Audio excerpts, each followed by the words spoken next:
नमस्कार दर्शक बंधु स्वागत जनाऊँ मु आपण मानक मोर से चैनल रे आज आम माछ कालिया रेसिपी बनैबा जोटा जनरली भोजी रे बना होता है। तो आसतु सब टिप्स एंड ट्रिक्स मु आपण मानक सहित शेयर करी। तो रेसिपी स्टार्ट करवा। रेसिपी पई मु प्रथमे माछ नै जाइछि एठार मु भाकुर माछ नैछि आपण चाहिले रोही माछ नै पारंती। मु 750 ग्राम भाकुर माछ नैथिली आ ताको भल से धोई देइथिली। तापरे मु एठार ऐड करछि स्वाद हिसाब रे लूण आ आधा चम्मच हळदी गुंड। यापर एठारे ऐड करदबा गोटे टिप्स मु आपनक सहित शेयर करूची। अधा लेंबू आपण चुपुड़ी दे पारंती एठारे जहा द्वारा कि आरो माछर आइंसिया स्मेल टा पळेबो आउ तरकारी रे बिल्कुल टेस्ट बहुत अलगा आसीबो।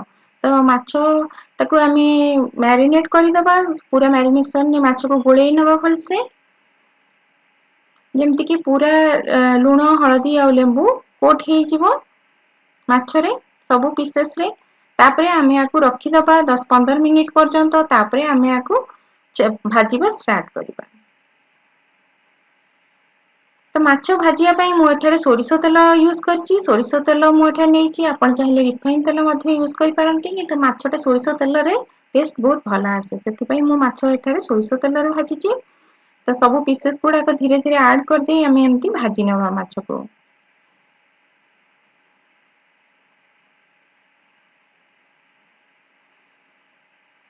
आपण चाहिले माछ को पूरा छाणी देई मध्ये पारंती ता द्वारा टेस्ट आहुरी एनहांस हो जाए। भोजी रे जनरली छणा जाए माछ किंतु मु एठा टिके अधिया तेल दे भाजी दे। तो उल्टे की भाजी नबा पुणी माछ गुडी को जेमति कि दुई पट साइड भल से भाजी ही जिवो।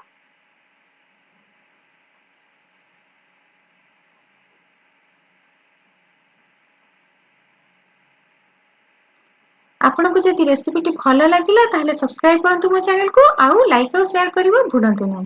तो माछ हमर एटी भजा रेडी हे गलानी। एबे हमें माछ भजा गुडी को काढी नबा गोटे पर गोटे।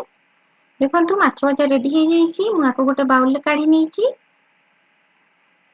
एबे आसंतु दीटा बड़ बड़ पियाज काटी दबा। ए रेसिपी पई हमें 4-5 टी बड़ बड़ पियाज दरकार। तो एठारे दुईटा बड़ पियाज मु काटी नेची स्लाइसेस रे एमति काटी नबा आउ आकू अलगा रखिदबा। तापरे आमे गोटे मसला बनै नबा। मसला रे मु एठारे दीटा बड़ पियाज नै जाईची ताकू काटिकी ऐड कर देईची जहा द्वारा कि ग्रेवी टा टिके थिक हबो आ बहुत भल लागिवो। पियाज ऐड कर साला परे आमे आदे रसुण ऐड कर दबा। रसुण गोटाए रसुण मु नेइथिली आउ सेटा तार कोला बाहर करी ऐड कर देईची आ गोटे इंच अदा को नेकी ऐड कर देईची काटिकी खंड खंड करी। ए मसला टाको ग्राइंड कर नबा पूरा स्मूथ भाबे ग्राइंड करबा। देखंतु एमती स्मूथ पेस्ट करी ग्राइंड करिवार अछि। तापरे आमे जो पास जो भी पैन यूज करी आमे माछ भाजी थिले सेथिरे आउ टिके तेल देई आमे ए जो पियाजटा आमे काटिकी रखिथिले दुईटा बड़ बड़ पियाज स्लाइस करी ताकू आमे भलसे भाजी नबा जे पर्यंत कि से पूरा गोल्डन ब्राउन कलर रो न हो जाय। देखंतु एबे केते भाजी हे गलानी आउ टिके भाजी नबा। एबे पियाज टिको आमे अलगा रखि दबा आउ तरकारी बनेवा स्टार्ट करिवा। तरकारी बनेवा पई जो तेल थिला सेई तेल रे मु गोटे चमच जीरा नै जाईची। तापर दीटा सुखला लंका नै जाईची। दीटा एठारे मु तेजपत्र नै जाईची। तापर दालचीनी खंडे 2-3 टे गुजराती लवंग आ गोलमरिच नै जाईची। आपण पाखे जे कोनोसी मसला थिबो आपण नै पारंती। तापरे आमे एठारे गोटे चामच चीनी दे दबा।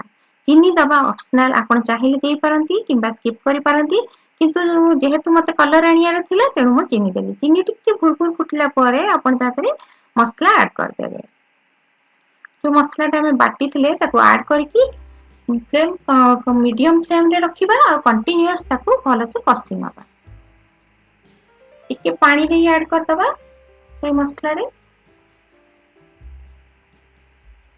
आकु 2-3 मिनिट पर्यंत भलो से कसीबा जेमति कि ता कलर चेंज हे जिवो आ बहुत भल दिसबो। तापरे आमे आदरे 2 मिनिट कसिला परे आमे तादरे ऐड कर दबा आधा चम्मच हळदी गुंड गोटे चम्मच काश्मीरी लंका गुंड। आपण चाहिले नॉर्मल लंका गुंड दे पारंती मु कलर नबा पई काश्मीरी लंका गुंड यूज करथिली।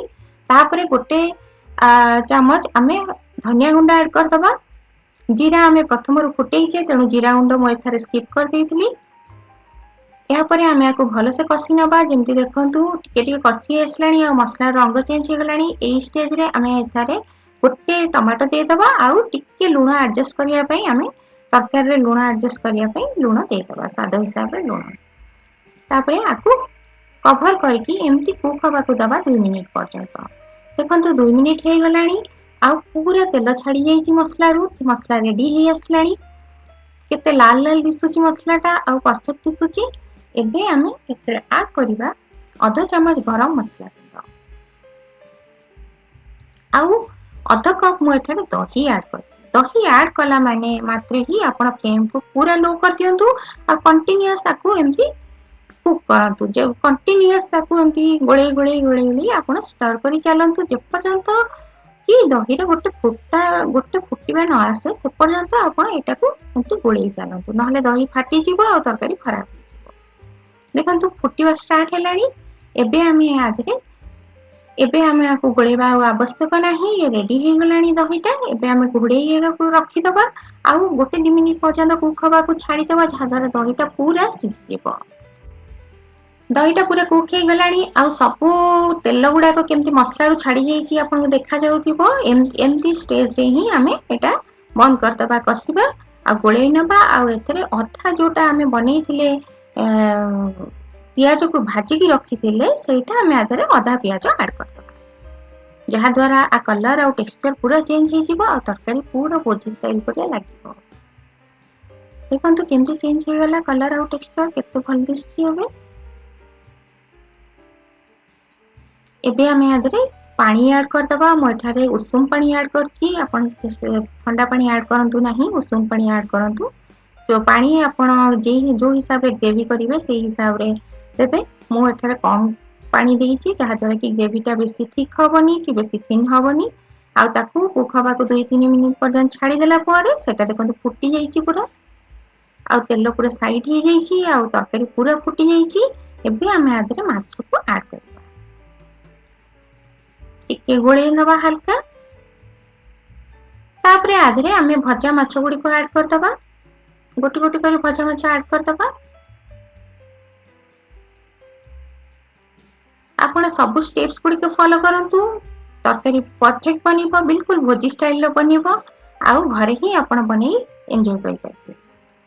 तो देखंतु एटा आमे रेडी कर सारलेनी एबे आमे ताधरे आधा जो पियाज थिला आमे से पियाज को आधरे ऐड कर दबा ता ऊपर माछ ऊपर पियाज ऐड कर साला परे आधरे 3-4 टी कंचा लंका ऐड कर दबा